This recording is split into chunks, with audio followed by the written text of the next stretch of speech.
ایک سوال آیا ہے کہ سوشل میڈیا پر دیکھا جاتا ہے کہ بعض لوگ کہتے ہیں کہ ہم تو ڈائریکٹ اللہ سے مانگتے ہیں، تم مزاروں پر جا کر مانگتے ہو۔ یہ کہہ رہے ہیں کہ ایسا جملہ کہنا کیسا ہے؟ حاکم حکیم داد و دباد نے یہ کچھ نہ دیں۔ اعلیٰ حضرت فرماتے ہیں حاکم حکیم داد و دباد دیں،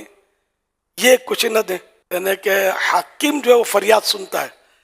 ہمارے یہاں تو کراچی میں تو بڑا مسئلہ حل ہے یار، مددگار پولیس کے بورڈ دیکھے میں نے 15 نمبر، مددگار پولیس، اسکوٹر چوری ہو گئی، المدد یا پولیس کر کے فون کرو، مددگار پولیس موجود ہے 15 نمبر میں۔ اب کیا خیال ہے اس کو دو مشورہ، پولیس سے مدد نہیں لینی، ڈائریکٹ اللہ کو عرض کرو کہ اسکوٹر چوری ہو گئی ہے۔ حرج نہیں ہے اس میں اللہ کی بارگاہ میں عرض کرنے میں، لیکن مطلب یہ کہ ظاہر ہے کہ نظام بنا ہوا ہے کائنات کا، تو یہ نظام بھی تو چلے گا ہی نا یار، تو اس میں مطلب کوئی حرج نہیں ہے۔ قرآن کریم میں ہے کہ جب سکندر ذوالقرنین نے وہ دیوار بنائی نا، سد سکندری مشہور ہے، لوگوں سے آپ نے فرمایا اعینونی بقوہ، میری طاقت کے ساتھ مدد کرو۔ اب انہیں سمجھاؤ جا کے کہ یہ کیا کر دیا آپ نے، یا اللہ سے عرض کرتے یا اللہ تو ہی دیوار بنا دے، ان کو کیوں کہتے ہو؟ تو یہ مطلب دنیا کے نظام ہے، عالم اسباب ایک دوسرے سے مدد کے بغیر تو کچھ بھی نہیں ہوتا۔ اگر ماں دودھ نہ پلائے تو یوں ڈال دے، کیا خیال ہے بچے کا ہوگا کیا؟ جو ہوگا آپ سمجھتے ہیں۔ تو ماں اس کی مدد کرتی ہے، دودھ پلاتی ہے، پھر تھوڑا سنبھلتا ہے، باپ مدد کرتا ہے، انگلی پکڑ کے چلا کر لے جاتا ہے، پھر اس کی تربیت، تعلیم، غذا، یہ وہ ساری مدد مدد مدد، یہاں تک کہ جب بچہ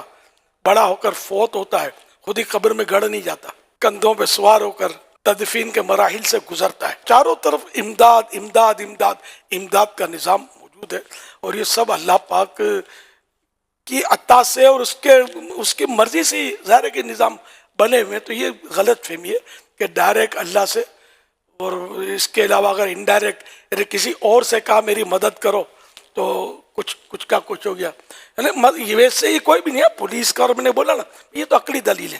یہ بھی شیطان وسوسہ ڈالتا ہے، تو بھائی وہ جس میں عقل ہوتی ہے اس کو تو عقلی دلیل دی جاتی ہے۔ تو عقل والوں کی سمجھ میں آئے گا کہ یہ عقلی دلیل، کہ یہ جب سارا نظام ہے تو جہاں غوث پاک کا نام آیا وہیں شیطان نے پن ماری کہ بول ڈائریکٹ اللہ سے، تو اس میں کوئی حرج نہیں ہے۔ اولیاء کرام جو ہے دنیا سے تشریف لے جانے کے بعد، انبیاء کرام، اولیاء کرام، تو یہ زندہ ہوتے ہیں، اس کی کئی نظیریں موجود ہیں، قرآن کی آیتیں موجود ہیں۔ وَلَا تَقُولُوا لِمَنْ يُقْتَلُ فِي سَبِيلِ اللَّهِ أَمْوَاتٌ بَلْ أَحْيَاءٌ وَلَكِنْ لَا تَشْعُرُونَ، کہ جو اللہ کی راہ میں مارے جائیں، شہید ہو جائیں، ان کو مردہ نہ کہو بلکہ وہ زندہ ہیں لیکن تمہیں شعور نہیں ہے۔ کرامات شہر خدا،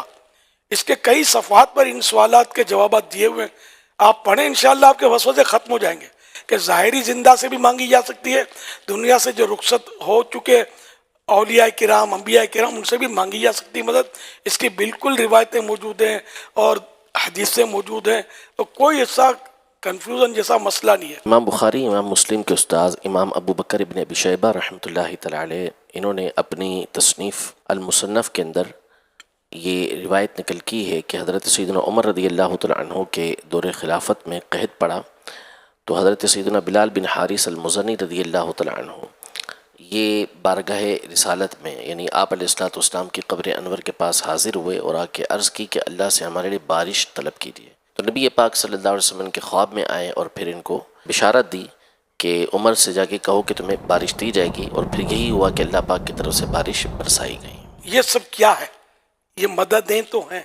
مددیں بھی ہیں، غیب کی خبریں بھی ہیں، تو مطلب یہ سب طاقتیں اللہ نے دی ہیں، اللہ کی عطا سے سب کچھ ہے۔ اپنے آپ تو ظاہر ہے کچھ بھی کوئی نہ دے سکتا ہے، نہ مطلب ہے نہ کچھ بتا سکتا ہے، سب کو اللہ نے جو بھی دیا، جتنا دیا تو وہ عطا کرتے ہیں۔